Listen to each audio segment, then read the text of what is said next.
You can go now. Every time it's like, it was one of the things that's actually funny watching it with an audience. Every time it goes from the black and white to the color, there's always this Yeah. in the theater. It is a great moment. There's no doubt about it. Let me ask you about the concept of the movie, though, because Death Proof is being released as a solo movie now. Yeah. Great cast. Kurt Russell is fabulous, and I love Kurt Russell. I've been waiting for him to make a movie that I really enjoyed again for quite a while now. And what a great part for him, and he really is terrific. Yeah, he plays a character named Stuntman Mike, and I can proudly say that I think Stuntman Mike sits on his rogues gallery shelf of great characters, along with Snake Plissken and McCready and Jack Burton. Yeah. He's great. And what's the concept of Death Proof? Explain to everyone what Death Proof means in the film. Yeah, well, what it means basically is Kurt Russell plays a character named Stuntman Mike. He's a demented ex-stuntman, and the thing is, he's a killer. His thing is he has what we call a death-proof car, which is basically a cool car that he's had a stunt team reinforce. So it's basically, it can get into the worst crash in the world, and if you're sitting in the driver's seat, you'll live through it like you do in stunt movies. And his thing is his thing is to kill women in his car, because it's like he's a rape murderer, because as he kills all the women, the car crash itself, he can live through it. It's like a sex act. And so his thing is to go around finding posses of girls. And then when he finds a posse, he follows them for a week or so, and then finds the right moment, and he watches them go out on a Saturday night, and they drink, and they take drugs, and they get all messed up. And then as they drive home, he crashes into his car, killing them all right? But he gets to live through it.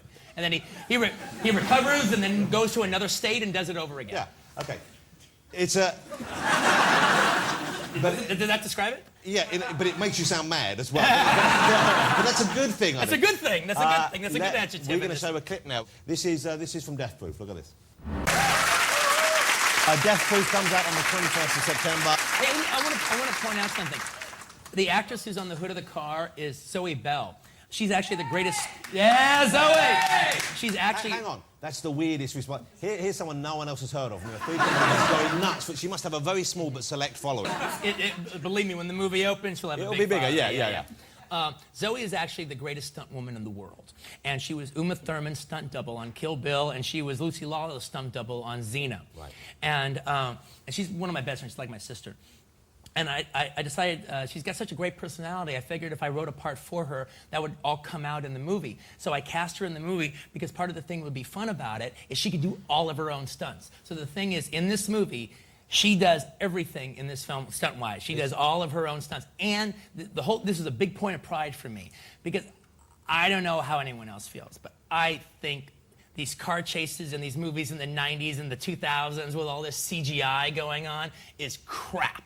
Absolute crap. Yeah. Part of the thing about this movie, there is no CGI in these chases whatsoever. If we couldn't do it in real life, we couldn't do it. And not only this is all done in camera. When you see the car, all in camera. Even that first big scene when he goes over the car and you. Oh yeah, hell yeah. That's remarkable. All in camera. And not only that, there's actually no undercranking. And undercranking is a thing they would do where they shoot the film at a slower speed that when you project it, the cars look like they're going faster, which never works. You always can tell. Yeah, exactly. During this chase, which is about 19 minutes long, during this chase, every time we were doing it, the cars were always going 70, 80, 90, or 100 miles an hour. And where do you have your camera when you're doing that? Well, to put in a camera car following. Now, to put it in proper perspective, if the cars are going 100 miles an hour and we're shooting from the front, that means us in the camera car are going 110 miles an hour. In perspective. Frankly, I'm not going to act impressed by that. Yeah. Because it sounds foolish and childish. You should show off the fact that you've been blatantly disregarding speeding limits. But it's great fun for you. I guess part of what I admire about your films and also your life is that you seem to make the movies you want to see. No, definitely. And here's a film which, they don't make these kind of films anymore, either in the sense of the car crashes being real and the car chases, but also that kind of exploitation feel to a mad killer in pursuit of people. And you've made a movie which obviously you would have wanted to see when you were younger. Oh, actually, it's funny, because I've been kind of going around the world selling the movie piecemeal. It's been really funny, because we decided, as opposed to all my movies after Reservoir Dogs, they all kind of open up simultaneously all around the world together. Yeah. So you go to London and you're there for 5 days, and then right to Germany. Yeah. And here we've been like doling it out little by little by little. So I've been able to do a whole regional tour through the UK. So it's been fun to actually watch the movie with all these different audiences, but also have it kind of spaced out a little bit. So where have you been in the UK? What part? Well, I just got it back from Liverpool today. And did you enjoy Liverpool? Oh, I had a fantastic time. I actually met Sherry Blair. Wow. Yeah, she was on my... Hang on, that's a kind of unusual thing to hear you say. I met her this morning, actually. I would imagine, you know, I expect you to say someone else, but Sherry Blair seems like... You seem like an odd mix, the two of you. No. Is she a big Quentin Tarantino fan? Well, apparently she is. Actually, what happened was it was this morning, and she was on the same floor as I was in this Liverpool hotel, and they realized I was awake because I had my radio on, so... There was a knock on the door, and I opened up the door, and a British Secret Service guy is there, and he goes, Sherry Blair is next door. She'd like to meet you. I go, okay, you know. So I go outside, and she goes, oh, hello, how you doing? Did you go in and freshen up first a bit and put a bit of... just no, I actually just walked out, all right? And, you didn't put any makeup on? No makeup. No, yeah. And then, you know, and so we were talking and everything, and we had a really nice time. And then she goes, well, can I get a picture with you?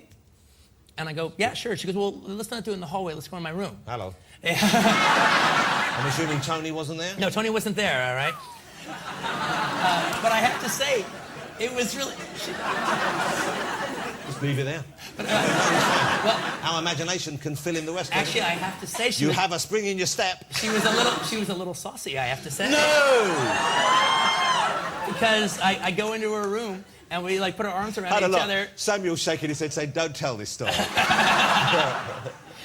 We go in the room, we put our arms around each other to take the photo, and she goes, actually, my husband's off. That'll teach him. Next time they go off, I got me a new man.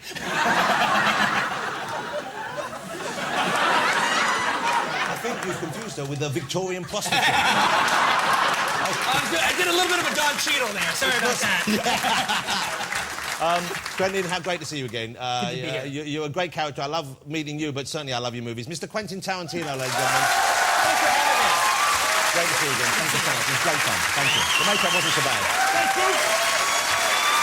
Hi, Quentin.